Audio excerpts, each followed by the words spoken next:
All in favor? Any opposed? Okay, reports and updates. The superintendent report. So good evening, everyone. Here's the report for October 20th. Our district-wide enrollment is 1,352. That's more than last month with 54 HCTC students. Our staffing update, you heard about the social studies at the high school. I did want to make sure that people knew that we did hire Grace Plood as finance manager. She's replacing Summer Cast, who we hired for our HR coordinator. And she will be starting the 3rd of November. Highlights really quick. I'll pick one from each. Really interesting at the high school is that the high school students in Intro to Psychology were working on stages of sleep, and they actually slept in class as part of a lesson that was done nationally, and I think it was on.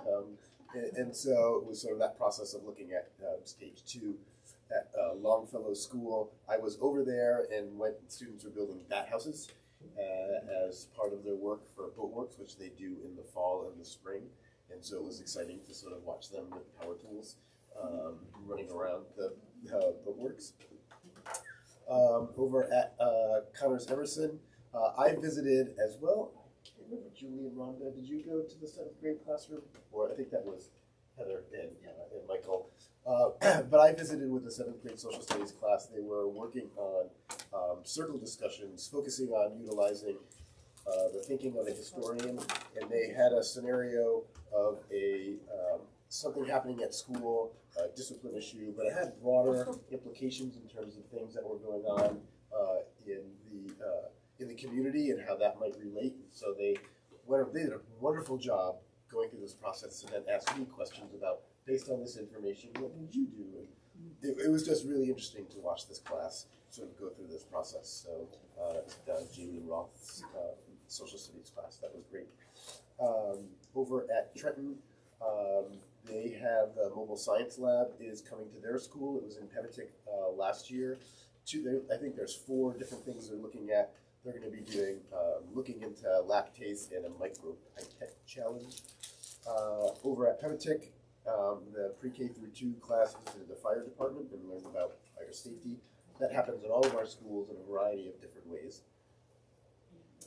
Swans Island, Tuesday mornings they go out as a school to the garden that's there. And if you've ever been to Swans Island, the building is right there. You look to your left and they have a beautiful garden, and they have been picking blueberries and carrots and beans, and those have been made their way to the lunchroom. At Mount Desert on Wednesday, and a lot of our schools are doing Unity Day as part of National Bullying Prevention Awareness Month of the wearing of orange. So if, in your job you want to wear orange and someone asks you, you can say, well, my kids wear orange too, because it's National Bullying Prevention Awareness Month. Over at Tremont, the grade 3 students visited Sherman, and they're preparing for a visit with author Chris Van Dusen for their If I Built This Town project. And if you know Chris's work, it's amazing. And so that's super exciting for them. In terms of our budgets, we will do our preliminary tonight for our school, and we've done Bar Harbor so far. And so you'll be able to go here when this is uploaded tomorrow morning and sort of see where your school is and make sure that that's in your calendars. But it helps sort of keep track of our budget meetings across the district. Updates, I did just want to share that, I was part of the NEAS discussion, and we really talked a lot about the vision of a graduate and how that helps define the work, particularly as Matt had said, in a pre-K-12. The genesis of a vision of a graduate did come out of NEAS. However, we were doing it with just the high school, and then we recognized that summer that this needs to be something that the entire community is a part of, because our kids start at pre-K and end at the high school, and so that's the process that happened last year. I will be working with the Center on Reinventing Education at the Arizona State University on a research study focusing on school change efforts in New England. There is the bar Our foundation has done a lot of work in Maine, particularly with making sure that students are finishing high school. They are help funding some of this. And the reason that I chose to do this is because I think it helps us reflect on our process when we go through the interview process, and then the visit that will come as part of this research, and sort of help to sort of keep this as part of our sort of guiding light for who we are as a district and what we're trying to move for, because there's many things that attach to it. I will be meeting with a DOE official along with our special education administrative team to talk about the CDS transition and whether or not we're going to join the state's cohort 3. And so I'll have more after that meeting. It's on the 28th, so we'll be able to talk about whether or not that's something we'll jump onto. And then, just so everybody knows, CDS transition is the transition of providing FAPE for 3 to 5-year-olds within the school setting. Oh, thank you. And we have to do that by July 2028 by law. Some schools have jumped on 3 different cohorts. There was cohort 1 last year, cohort 2 this year, cohort 3 next year. And so we'll learn what the opportunities might be if we were to join with the state. We are doing to help deal with our bus driver shortage. Warren Young is going to teach an entry-level bus driver course here at the high school, November 10th through the 14th, from 3:30 to 6:30, and it'll be for staff here. We are getting some people outside who we will sign up as sub-drivers, and then I have found money, depending on what school, what community they're coming from, we'll be able to pay for that course. They'll have to do a 2-year commitment to us. And then we'll talk about the middle school options committee at that time. I have one. And then staff spotlights. I just want to say that Carolyn Todd at the Pemitic School is the interim principal for that school for the remainder of the year, and we will start a search process in the new year to bring that on. And Carolyn is helping to sort of steady the ship, really focusing on communication and presence within her school. And the central office team has spent time really helping her, being in the building as she sort of transitions through that work. And so I think that has been really great for the school. Things feel really good, and so I'm really happy to have her as as part of the A team. Last week was bus driver appreciation, and so I know every school sort of does a little something, and we did little cards for everybody. Ed Mishu, who teaches language over at Pemitic, but he did his doctorate in music education, and his work as part of his doctorate was in the Journal of Music Teacher Education, a peer-reviewed academic journal, on teaching self-efficacy, beliefs, and commitment among rural music teachers. Congratulations, Ed. And our own Lou Jones Rodriguez, who is our AOS Tech lead, presented at the State Active Conference on our district's 3D recycling materials. Reorganization, our next meeting is on the 12th of November. You can see sort of the schedule of meetings we have on Wednesday. Doing a Zoom state update for staff, so it'll be here, but folks can be wherever and Zoom in, or come here to answer questions and sort of review where we are in the process based on the changes that have made. We have a Mount Desert meeting coming up November 19th, Tremont on the 20th, and I'm working with the board of Frenchboro to figure out how to do a meeting. It probably will be tied to one of their select board meetings. Sometimes they do a Zoom, and then that means I don't have to go out there. I can Zoom in, and folks on the island can Zoom into that, but that's something that I'm working on with them. And Mount Desert on the 19th. Yes, November 19th, yeah. And then I just wanted to share, and I'll bring this up later, Catherine Emery, excuse me, it sounds worse than it is, attended the Maine School Board's Delegate Assembly, and she and I talked ahead of time about the resolutions that they were looking at, questions to ask the group, where we thought she should vote, and there's a really good list of things that they're going to focus on as an association to benefit the students within the state of Maine in education. So I think it's something I'd like to bring up at a future meeting to sort of talk about the resolutions and some of the things that Catherine learned, so that we're all informed on some of those things that are going on at the state level. Yeah. And that's my report. I have a really small question related to the cohort 3 thing. When do you anticipate we have to make that decision about joining a cohort or not? I think it's I don't know the answer. I think by January or just after January, but I think that's going to be. They've been kind of flexible at times, so but I'll have an answer, particularly on the 27th. Just to acknowledge, because we invested in staffing up so that we'll be more productive in that cohort, right? That was the premise, and that's the last last cohort? That's the last opportunity to. Yeah, we want to see if it's going to benefit. Do being part of the cohort will benefit us? It may not. Yeah. Based on what they're going to ask us to do, we might be in a better place if we wait and do what we're doing. So part of it is learning what the expectations are. We'll have the chance to hear about that probably before you have to decide. Yes. Okay. Thanks. So just to follow up with Keisha, you'll fill us, like I think we would like to know what are the benefits or disadvantages of joining the cohort, not just like find out that we joined or didn't join. Yep. Right? Yes. I think that's what I'm hearing. Is that correct? Yeah, I think so. I mean, I don't know that we decide that. I just, like, we've talked about it. Yeah, exactly. Like, I wasn't suggesting that. It's just we've talked about it and we've made, like, investments in the past to try to, and it very well may be, if it's not productive, let's not. Yep. But I enjoy hearing, like, how you are going to make that decision. Anyone else?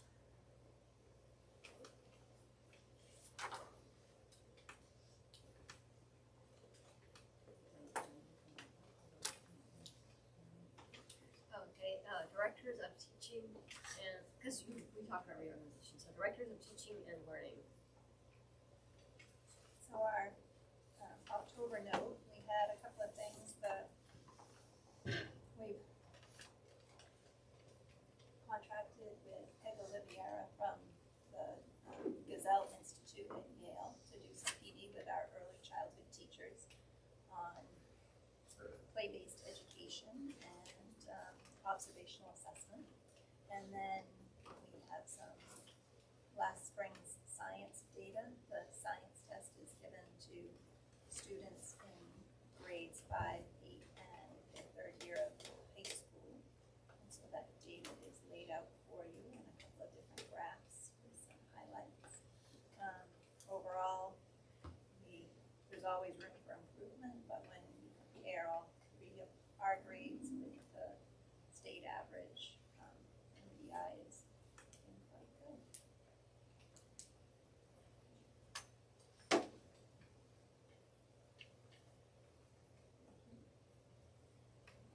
Any questions on that? Yes. The science data. I don't know what it means because I don't know what this is measuring. That the state average is so small and so low. And I don't know how I'm supposed to take comfort in the fact that ours is relatively low too, but it's more than the state. So can you contextualize for me what the expectations, what reasonable expectations are? One of you, I don't know. It's based on the Next Generation Science Standards, which is national standards.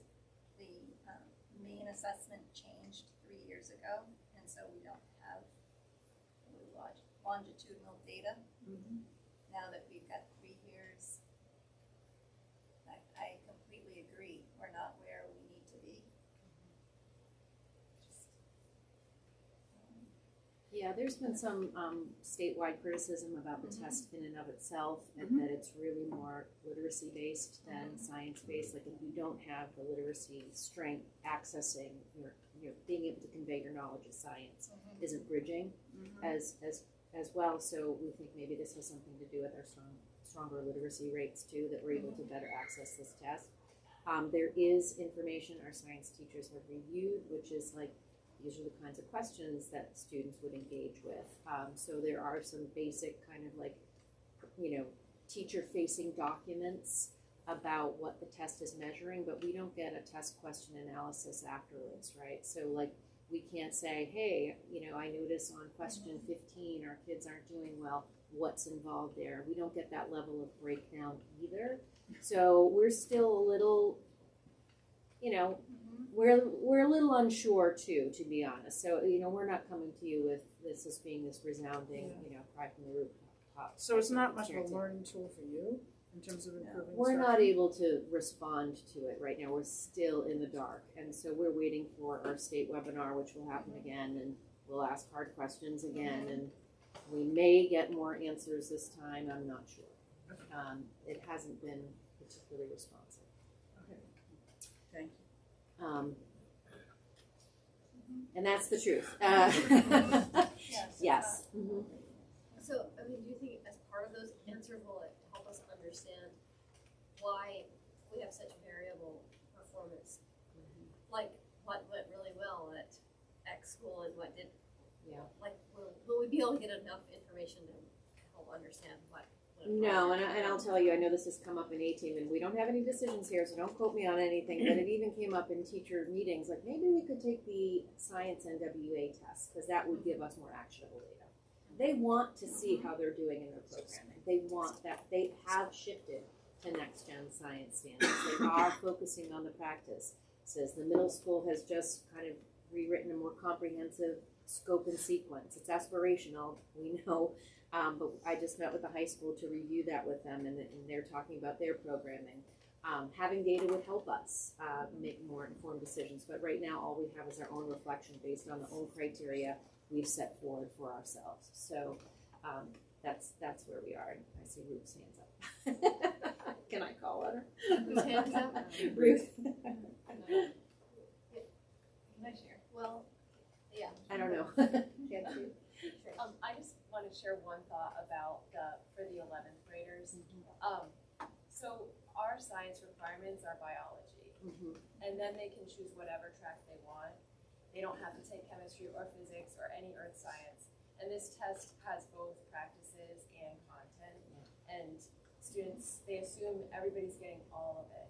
And so the only one that our students are guaranteed to have gotten is the biology content. So content-wise, like we just don't, not all of our students in 11th grade have seen chemistry and physics or earth science. And they assume they've gotten all of it.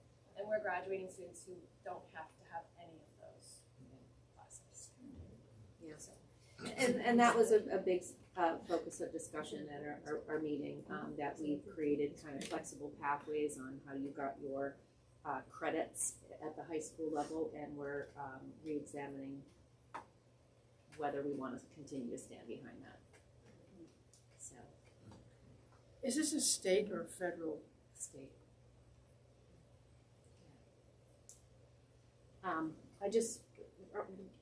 We wanted to talk to you a little bit about math, but we want to give the time. So we're actually going to put the math conversation to next time because it's important. But just really briefly, we've been really focusing and planning for next year.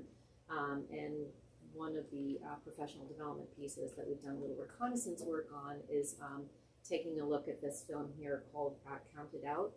And we've got Tamil Moore from the high school. We've got Christina Nicholson from Connors Emerson Middle School math teacher. Rhonda, myself, Linda Fuller from the College of the Atlantic, and Cindy Lambert, and then Mimi Rainford from Swans Island. And we all went out and previewed this film and found it to be incredibly powerful. And we'll show you the trailer of it, but we'll talk more about it next time, just as a really central focus for work we're planning and researching and preparing for supporting next year and strengthening our math literacy. And really, our math teachers have engaged in a lot of PD on best math practices, but what we have found is we're bumping up against our broader community who've really had bad math experiences along the way and are bringing those mindsets to the table when they work with kids, and that's damaging. So this is really kind of a full-scale effort to get us all behind understanding why this is so important, and the stakes are high. So that's a teaser for next month. And I want to just bring my attention because I was hearing some questions from some of our new board members about proficiency-based education, and we've done presentations on it before. I'm happy to do some more again if we need to, but if you look under the menu on our school website, under the teaching and learning tab, what does our data say about it, questions parents might encounter. So we want you to feel comfortable and informed speaking to that. What is best practice to us, teaching and learning? This is our supervision evaluation structure. This is what we say good teaching and learning is. So it would be worth becoming familiar with that. We call it a high impact teaching framework. Equitable grading practices, you heard Jill say that a lot. This is how we communicate how students are doing with their progress. So it's how students are graded, what the scales are, what it actually means, that checklist she was talking about. And then lastly, what do we do when you're not meeting the standards, right? We have to have a plan in place. So that's what our multi-tiered system of support process is. So I just wanted to put that out there for your reference. Just in preparation for your math extravaganza next time. So, I mean, I think we're going to obviously hear a lot about how we bring, people who are having trouble meeting the standards and are afraid of math. But my anecdotal experience is that our support for rigor and math programming is uneven. It can be very hard for students who want to access rigorous math.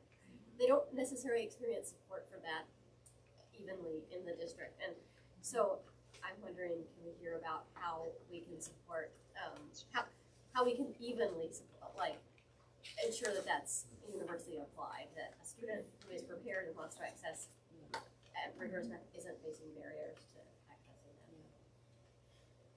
We can, and that's a systems approach, right? And we're bumping against resources to make sure that they're equitable. But yes, we can include that.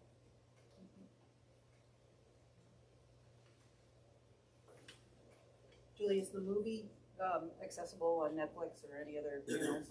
No, and we've reached out to offer a screening here. You have to pay for it, and so we're planning on an opening day, maybe at the Criterion. Oh. So, and then maybe we could do a community screening too.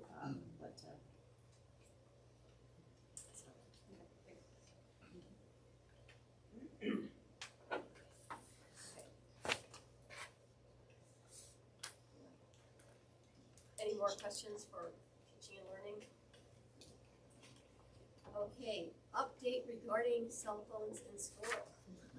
We're all waiting for The policy committee had its first meeting and discussion, and we just sort of reviewed all the things folks shared around the table, and really sort of talked about what is our process to obtain some kind of engagement with families and students about the process, and sort of we talked about how do we go about looking for support and building it, and what are the opportunities to gather some more perspectives. We have a year to build it, and so there was a lot of good conversation, and so we'll probably have a little piece on the cell phone policy at each of our meetings, but it was a really rich discussion to sort of start thinking about where we'll land. A lot of it was about trying to figure out communities' thoughts and how you do that. questions? So we'll come back to this. What next? We'll see if we make progress, or whether it's something that we'll work on, and whether or not we'll put it off. I don't know if we'll have something. But at a future meeting. Yeah. Discussion items, preliminary budget. I'll let you talk, Nancy. Okay. Even though we went over it. Yeah, you got your. I have, I'll send it around.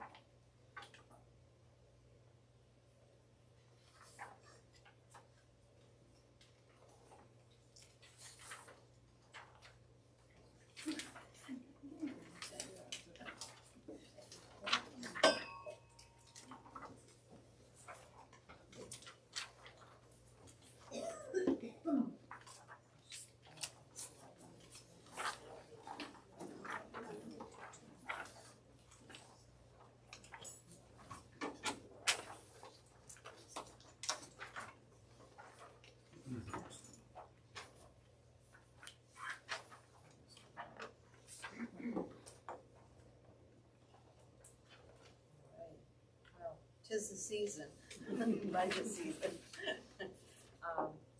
And each one of your schools will be doing this prelim budget summary to see how we think we're gonna stand this year.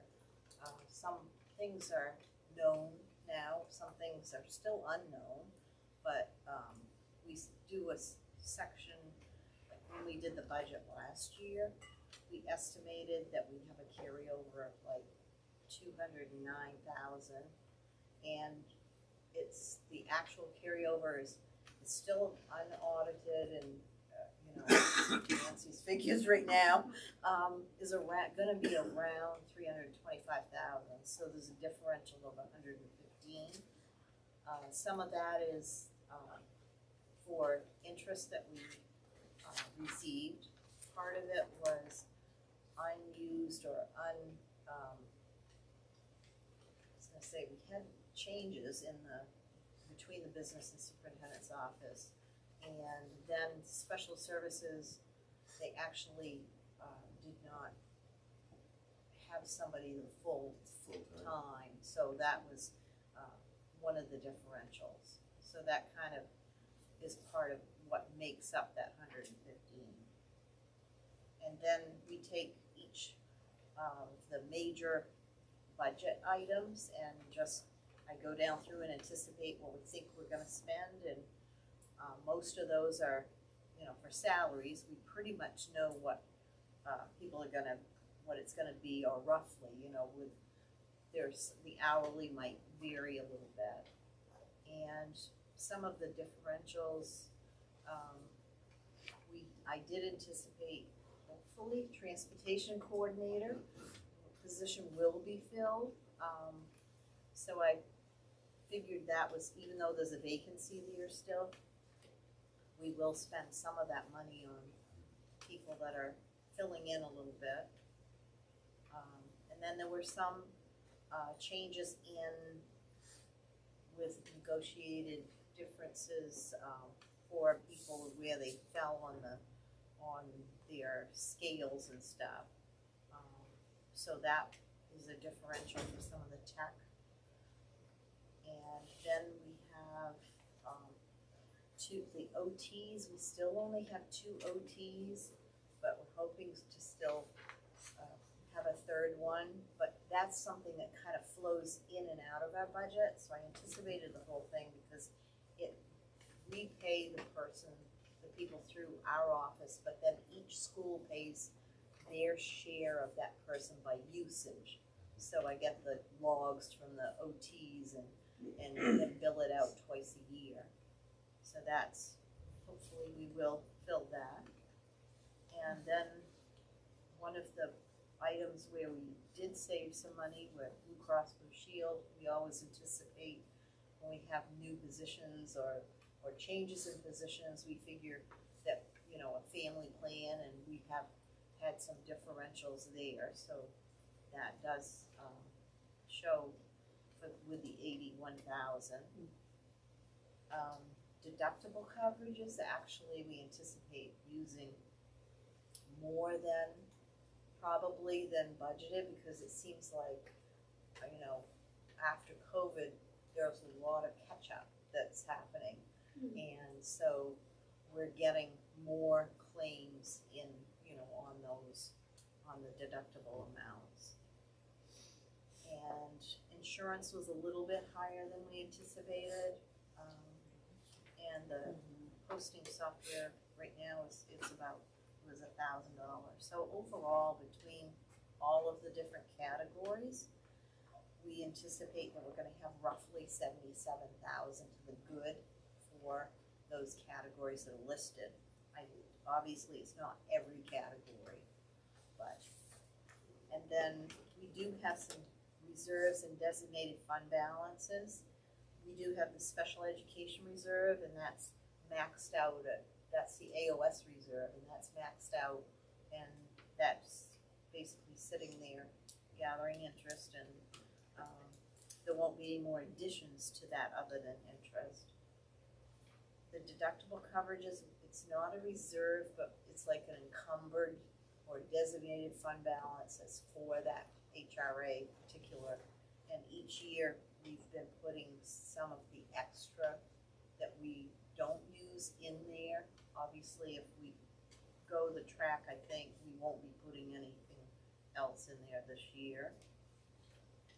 And then the curriculum is the Directors of Teaching and Learning, their fund, the balance as of the 1st of July, and then we add, it's so much per student, it's like $20 per student that we charge for the enrollments, and it's an rough estimate of 26,000 it would win, and then I don't have any expenditures because I don't know how much we're gonna use, but each year we use, and more so now that we don't have as many grants that are coming in, so we will be using that more and more as time goes on here. And then the COLA, of course, the federal shutdown, so we don't have the exact figure yet. They were giving an estimate of around 2.7, 2.8. It was supposed to come out October 15th, which obviously did not happen. So we're still waiting for the true figure on that, but it will be close to the 2.7. And that basically is it. And I don't know if anybody has any questions or anything. Questions? Misha? Yeah, can you explain the curriculum coordinator fund? I feel like I'm not familiar with it. What You that did kind is- of explain it, but I need more to understand what that is. Well, each year, we had, what was it, $12, was it, previously, for a long time, it looked like $12 per student. We would put and get that, bill each school, and that would go into this fund, so that if there were things, like there are some things that we can't pay for under grants, they've gotten more strict with what you can use it for. And also there are some opportunities that we may not be able to do with the grant, so that this fund will help between that and like some curriculum work, if there is some things that they want people to do. So this is for the curriculum coordinators to designate towards, to be able to make Back to a the training buildings. happen or something Right. that we, okay. So it's a discretionary fund for, And now it's, Resources. yes, thank you. and it's now gone, up to $20 per student, so that's what it's at right now. That we get from each, it's built into each school's budget, And we're trying to be careful with that yes. expenditure, because we're not certain we'll have funds next summer for that. I mean, it was late this year, we're just trying to be really careful so we can leverage it for what we really need. And where would we see the expenditures of how that fund was spent in the, I can give a breakdown of it, it does show on the budget printout that you get each month, but it doesn't show details, but we can give a it's little kind of report outside the on that. regular budget summaries? I'm not asking for that, I'm just, It's catching up on to that speed. budget report, but it's Okay. it's not detailed. thank you. I do. The special education reserve, is that maxed out right now? Yes, And it looks like it'll continue to be for next year? yes, it can only go to, was it $750,000? Yeah, it's 848 right now. Because of Because interest. of interest, yeah. Thank you. And we'll be back next month with a draft budget. Any other questions? Okay.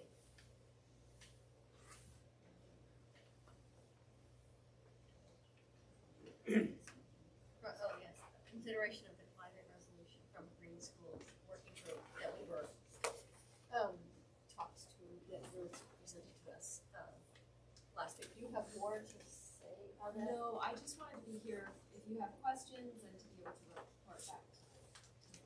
I move to approve. To adopt the climate resolution. Any discussion? All in favor? Any opposed? should have moved that to the top. Yes.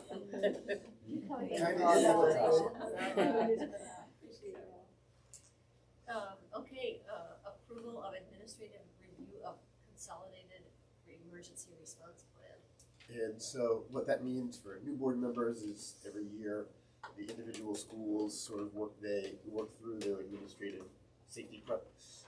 They meet with their local first responders, firefighters, police officers, work with their schools to ensure that the coordinated plan makes sense, make any adjustments, and then they sort of send me that they have sort of gone through that process. And folks have done that in all of their schools, and then we vote at it here. And utilized the plan last Thursday night in Pemmitic, so it worked quite well. And so that's that yearly process. And principals get this in the summertime and then ask questions. Just as an aside, one of the things we are looking at is some schools have been exploring ALICE. All administrators are going to see, which is a training philosophy for an active shooter in a building. And so Officer Sunberg from the Bar Harbor Police Department is going to come and talk about that with the entire A team to look at incorporating that into our plan for next year. There's some aspects of that plan that are a little bit different than what we're currently doing overall. I move approval of the administrative review of consolidated MDIRSS AOS91 emergency response plan. Any discussion? I just want to point out to new folks that we never actually discussed the details of the one in public. So that's why you're not getting the details. So we're just acknowledging that we know the review has happened. Yes. And Yep. accepting. In some districts, a particular safety committee of the board might actually look at it in RSUs or in city districts and things like that. We don't have that. We do it this way. Any discussion? All in favor? Any opposed? Okay, composition and charge of middle school options. Oh, you Yeah, said we so wanted support of. gotta read that. Oh, the HCPC, right, support of Hancock County HCPC consolidated 9 through 16 facility application. I'm Ruth. Second. Any discussion? All in favor? Any opposed? Okay, composition and charge of middle school options committee. So Mike and I got together and chatted about this, and he's got, do you have your notes on that?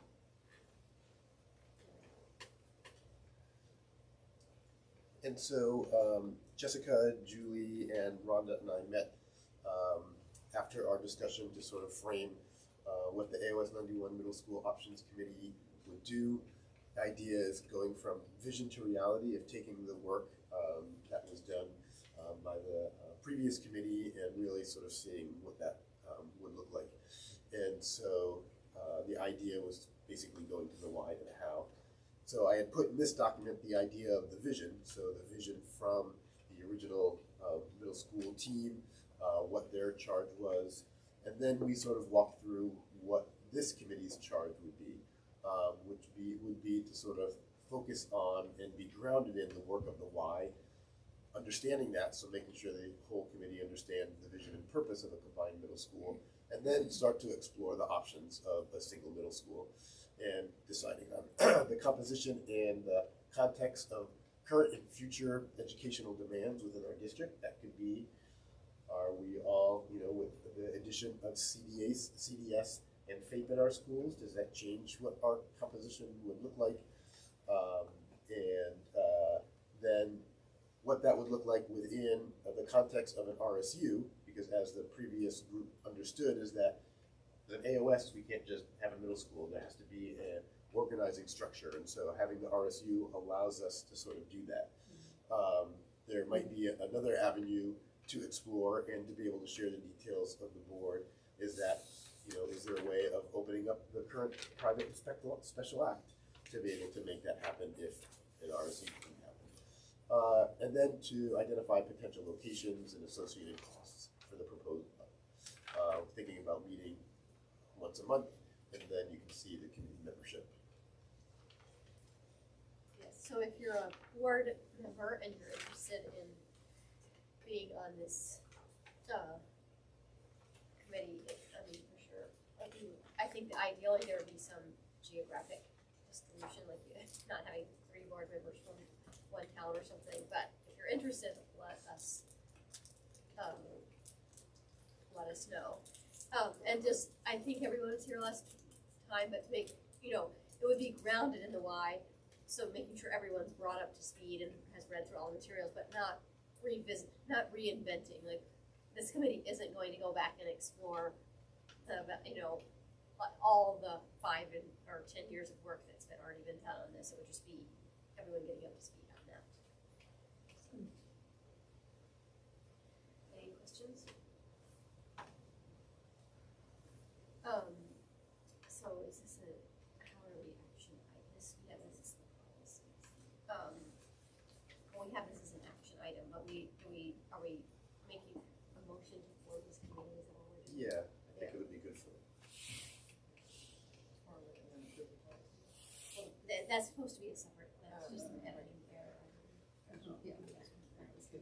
Yeah. So you're looking for a motion? I'll move to approve formation of middle school options. Second. Any discussion? Do you, as the chair, decide who joins?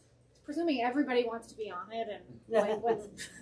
So I think we would first Yeah. solicit Mm-hmm. interest, and then, We elect people, I mean, if 20 people want to be on, Yeah.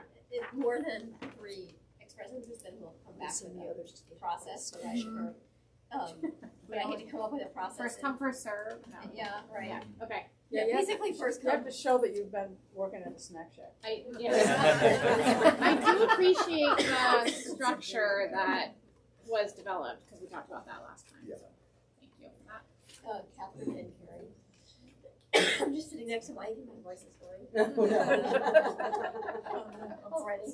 You're good, Catherine. No, I just want to say, I have a real interest in this, but I am serving on the RPC right now, and that's a huge time commitment. So I do hope that some people really take this seriously. The real work of these committees often is done, or the real work of these school boards often is done at the committee level, and this is a really important part of the work that we're doing, and so I really encourage some new people to get involved and dedicate a little time to this, because it is fulfilling. Catherine.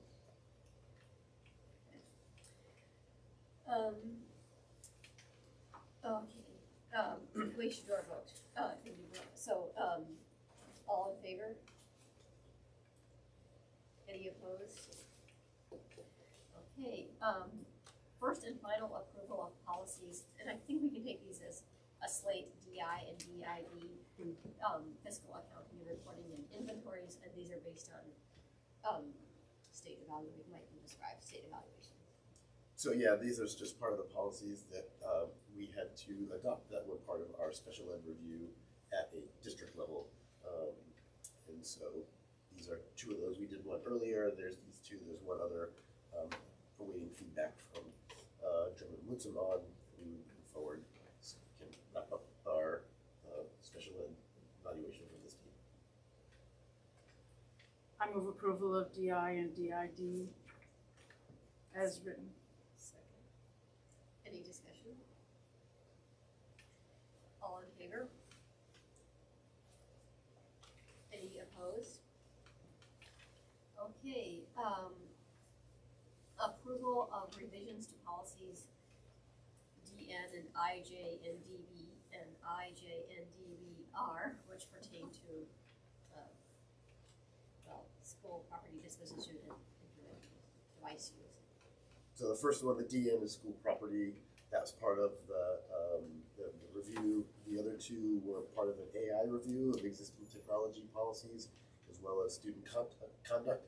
to make sure that our policies could incorporate, you know, what we're seeing in AI. And there were some small changes to only IJNDB and IJNDBR from the work of the tech folks, and then they spoke at the policy committee, and so those minor changes are there. But the group felt comfortable that our current policies support as we move through the land of AI.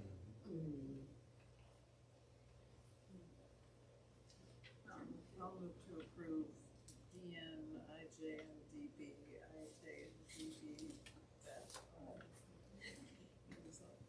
What was that?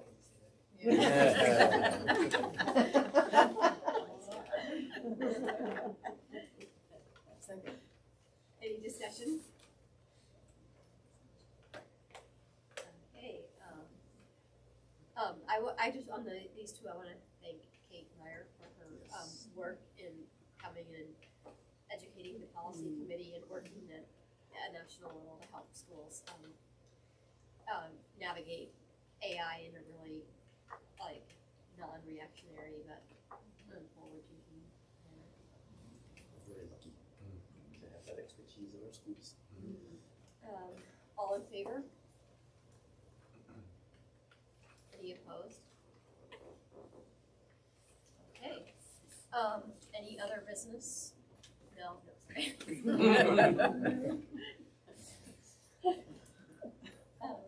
No, is there any other business? Future agenda items, we know we'll hear about math. Our And first draft of the budget. we'll hear more as either at some future meeting, we'll hear about cell phones, maybe not. Yes. We'll return to, we'll have more policy. We'll have some more updates. policies. Okay, next meeting is the 17th of November at 6 or 6:30, time to be determined. Is there a motion to adjourn? Is there a second? All in favor?